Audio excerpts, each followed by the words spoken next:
నమస్తే, నేను మీ Gopi. Welcome back to our channel. ఈరోజు మనతో వచ్చేసరికి high court advocate and political analyst Prashant garu మన ముందు ఉన్నారు. సార్ నమస్తే. సార్ సార్, ఈ ఫోన్ ట్యాపింగ్ అనేది ఒక కొలికైతే రావడం లేదు సార్. నిన్నటిదాకా నాగ చైతన్య, సమంత అన్నారు. మరలా ఈ రోజు కొత్తగా కేటీఆర్ గారు మరలా రకుల్ ప్రీత్ సింగ్ మధ్య ఏదో నడిచిందని, ఆమెకి కేటీఆర్ గారు ఆమెకి బంగ్లా ఇచ్చాడు, కారు ఇచ్చారని అనే కొన్ని ఆరోపణలు అయితే వస్తున్నాయి. అది ఏ మేరకు వాస్తవం అని చెప్తారు?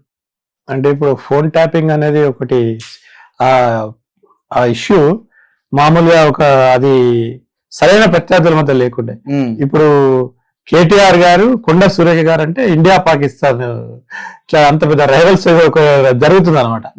అదే ఇప్పుడు దానికి ఎవరైనా మనకు ఇప్పుడు మన రాజ్యాంగ వ్యవస్థలో ఉన్నాం కాబట్టి దానికి చట్టపరమైన ప్రక్రియ అనేది ఉంటుంది.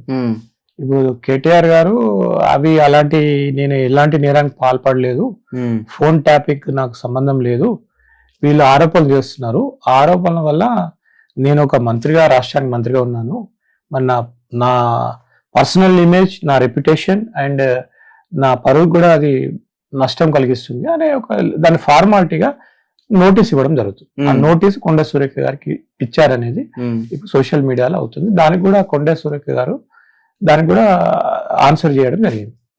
అయితే ఇక్కడ ఏంటంటే ఆరోపణలు అనేవి ఎక్కడైనా కూడా ఎవరైనా ఆరోపణలు చేస్తారు. కానీ మన జ్యుడిషియల్ దీంట్లో ప్రక్రియలు ఎట్లుంటుందంటే, మనం ఆరోపణ చేస్తే దానికి రిప్లై ఇవ్వడం, ఓకే, ఆన్సర్. ఇప్పుడు లీగల్ నోటీస్ వాళ్ళకి కేటీఆర్ గారు వాళ్ళ న్యాయవాది ద్వారా కొండ సురేఖ గారికి లీగల్ నోటీస్ ఇప్పించారు.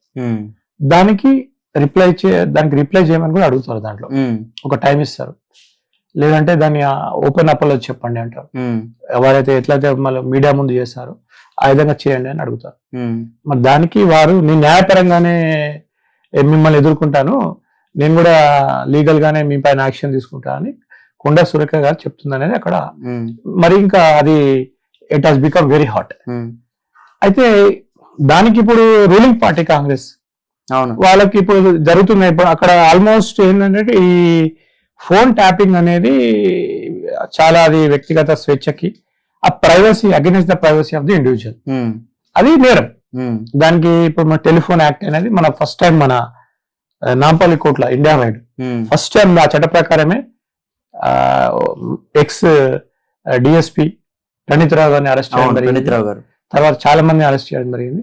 అయితే ఇక్కడ ఏంటంటే వాళ్ళు 10 సంవత్సరాల టైం పరిపాలనలో ఇప్పుడు కాంగ్రెస్ పార్టీ వాళ్ళు చేసే ఏంటంటే, వాళ్ళు 10 సంవత్సరాలు పరిపాలించినప్పుడు మెయిన్ వాళ్ళది ఏంటంటే ఇవన్నీ వ్యక్తిగత స్వేచ్ఛని వాటిని భంగం కలిగించే విధంగా ఫోన్ ట్యాపింగ్ పాల్పడ్డారు, రిసీవర్స్ పెట్టారు.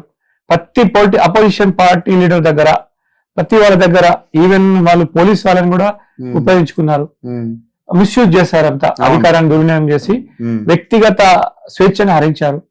ప్రైవసీ ఉంటుంది, ఆ ప్రైవసీని they have killed, they have violated, which leads to the violation of the law, abuse of the process of law అనేది ఇప్పుడు దాన్ని వాళ్ళు కంటెక్ట్ చేస్తూ దానికి ఇప్పుడు ఆల్రెడీ దాని ఇన్వెస్టిగేషన్ స్టార్ట్ అయిపోయింది.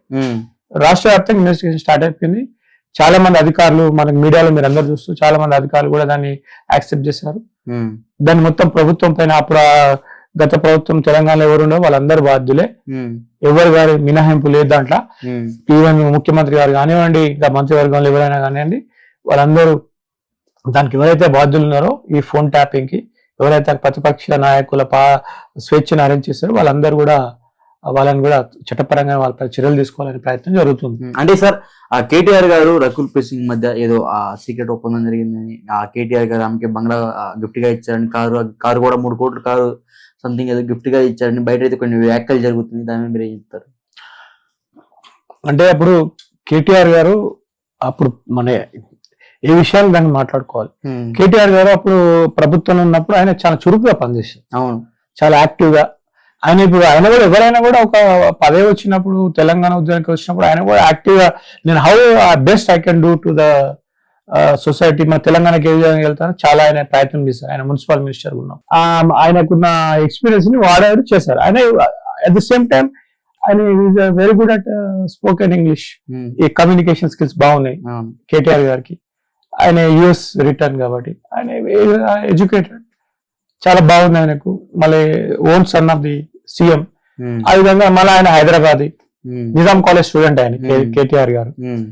కాబట్టి ఆయనకు తెలుసు ఇక్కడ కల్చర్ ఏంటి అనేది. ఆయన స్టూడెంట్ ఉన్నప్పుడు ఉన్నారు, మళ్ళీ ఉద్యోగంలో కూడా ఆయన పాత్ర వహించారు. అంటే వీళ్ళిద్దరి మధ్య సంబంధం అంటే యాక్చువల్ గా చూడండి, దీంట్లో ప్రతి పొలిటీషియన్ ఆయన కూడా, కేటీఆర్ గారు కూడా ఒక హీరో లాగా కనిపిస్తుంది. పొలిటీషియన్ కానీ కొంచెం ఆయన కూడా క్యారెక్టరిస్టిక్ ఫీచర్స్ ఉన్నాయి. అంటే ఆయనకు మన నటన ఆయనకు ఇంట్రెస్ట్ లేదు కావచ్చు. ఎందుకంటే ఇప్పుడు మనం ఇట్లా పొలిటీషియన్ తీసుకుంటే ఎంజీఆర్ గారు ఉన్నారు, తర్వాత ఎవరు ఎన్టీ రామారావు గారు, ఎవరండి ఇప్పుడు చాలా మంది సినిమా యాక్టర్స్ పొలిటీషియన్ అవుతున్నారు. ఆయన కూడా రామారావు గారే సార్. అందుకే అన్నట్టు కదా. అవునండి గోపి గారు, మీ సమయస్ఫూర్తికి అభినందిస్తున్నా. అప్పుడు కేసీఆర్ గారు కూడా మన మాజీ ముఖ్యమంత్రి, మన తెలుగు జాతి ముద్దుబిడ్డ నందమూరి తారక రామారావు గారిని అనుసరించి ఆయన పేరు ఆయనకు పెట్టారనేది అక్కడ టాక్ వచ్చింది. అయితే ఇక్కడ సబ్జెక్ట్ ఏంటంటే ఎవరిని ఎవరు ఆకర్షించారు, ఎవరికి ఎవరు వెళ్ళారు అనేది అక్కడ విషయం ఏంటంటే చాలా ఇలాంటి జరుగుతుంటాయండి. ఇప్పుడు కేటీఆర్ గారికి వేరే ఒక వాళ్ళతోని ఇట్లా ఉన్నాయనంటే ఆ బిజీ షెడ్యూల్ అక్కడ ఆయన ఏ విధంగా టైం ఇవ్వగలుగుతాడు. ఆయన ఇంత బిజీ షెడ్యూల్ గా మంత్రిగా ఉండే చాలా యాక్టివ్ గా పనిచేసేవాడు. ఆయన జరిగిందని ఒక టాక్ వస్తుంది. అంటే ఆయన ప్రోత్సహిస్తాడు అందరినీ. ఆయనకు ఒకటి ఏంటంటే ఎంకరేజ్మెంట్ ఒక ఫ్యూచర్ ఉన్నది మంచిగా. ఆయన ఒక టాలెంటెడ్ కాబట్టి హార్డ్ వర్కింగ్ మినిస్టర్ గా పనిచేసి ఆయన ప్రతి సినిమా ఫీల్డ్ కూడా ప్రోత్సహించారు. ఆయన చాలా మెగాస్టార్ చిరంజీవి గారి ప్రోగ్రామ్స్ పిలిచినప్పుడు కూడా ఆయన అటెండ్ అయ్యేవాళ్ళు. ఆయన ఇండస్ట్రీని కూడా చాలా, అప్పుడు శ్రీనివాస్ గారు, తలసాని శ్రీనివాస్ గారు సినిమాటోగ్రఫీ మినిస్టర్ ఉండేది. వాళ్ళిద్దరు కలిసి చాలా ఇండస్ట్రీని చాలా ప్రోత్సహించే విధంగా. అప్పుడు ప్రాబ్లం ఏముందంటే ఇప్పుడు మొత్తం ఇండస్ట్రీని వైజాగ్ షిఫ్ట్ చేయాలని ఉండే మన తెలంగాణ వచ్చిన తర్వాత 10 సంవత్సరాల కాలంలో.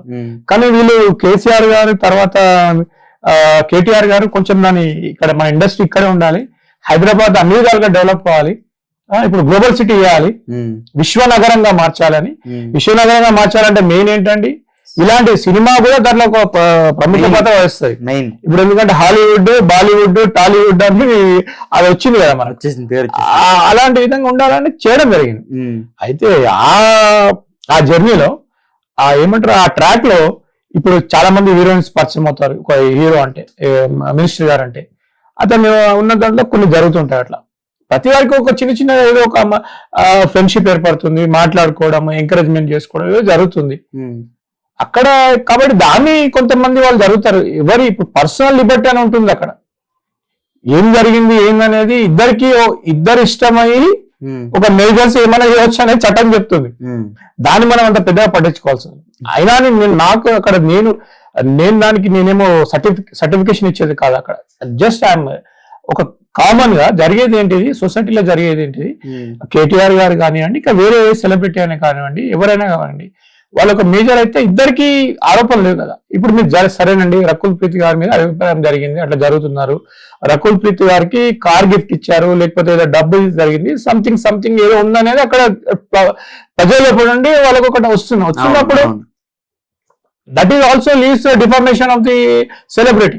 ఇప్పుడు ఆమె కూడా మీడియా పైన చేయవచ్చు కదా, నా పరువు భంగపరిచే విధంగా ఇట్లా మీడియాలో వస్తున్నాయని ఇమీడియట్ గా వాళ్ళు చేయొచ్చు కదా. వాళ్ళు పట్టించుకోవటం లేదు. ఎందుకు పట్టించుకోవట్లేదు, ఫ్యాక్ట్ కాదు అది. It's not at all a big issue. Okay, అది దాన్ని చూసుకొని చేయడం. ట్యాపింగ్ అనేది ఇప్పుడు కేటీఆర్ గారి మీద ట్యాపింగ్ అనేది ఒక అంశం తీసుకొచ్చి ఆయనను మరి దానికి ఏమి జరిగింది, ఈయననే చేస్తున్నా అనేది ఇప్పుడు రూలింగ్ పార్టీ చేసే ఆరోపణ. ఏది ఏమైనా అక్కడ చట్టం ముందు ఒక ఇన్వెస్టిగేషన్ లో ఆయన ప్రూవ్ అయితే మాత్రం he has to undergo imprisonment. అయితే మీరు అనేది ఏంటంటే ఎవరికైనా ఇప్పుడు ఒక మిస్యూజ్ చేసే విధంగా కాదు చేయడానికి ఉండదు అక్కడ. ఎందుకంటే ఇప్పుడు మనకి ఇట్లా మీరు ఒకటి అన్నారు కాబట్టి నేను చెప్తున్నానండి, అంటే బయట వచ్చి దానికి ఎగ్జాంపుల్ చెప్తున్నాను సార్.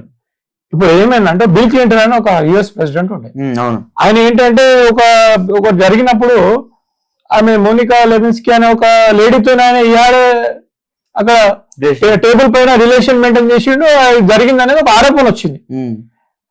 సొసైటీలో పొలిటీషియన్ మధ్య జరుగుతున్నది ఎక్కడైనా కూడా. ఇక్కడ కూడా వచ్చింది ఒకప్పుడు. తమిళనాడులో మన జయలలిత గారు హీరోయిన్ ఫిల్మ్ యాక్టర్స్ కలిసి మినిస్టర్ అయ్యారు. ఆమెను అక్కడ అసెంబ్లీలోనే ఆమె చీర లాగేసారు ప్రతిపక్ష వాళ్ళు. ఇలాంటి పొలిటీషియన్ మధ్యలో వాళ్ళ మధ్యలో ఉన్నప్పుడు ఇలాంటివి ఇప్పుడు ఒక సెలబ్రిటీకి, ఒక హీరోయిన్ కి, ఒక మినిస్టర్ కి ఇవన్నీ అనేవి ఇట్స్ వెరీ అంటే ఇట్స్ వెరీ ఇంట్రెస్టింగ్. పబ్లిక్ ఏంటంటే ఇంట్రెస్ట్ చూపిస్తారు ఇలాంటివి, కానీ ఫ్యాక్ట్స్ ఏంటి? ఓకేనా?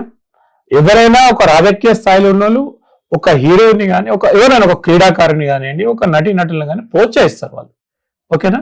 మంచి ఉద్దేశంతో పోవాలని కానీ ప్రతిదానికి చేసుకోవద్దు.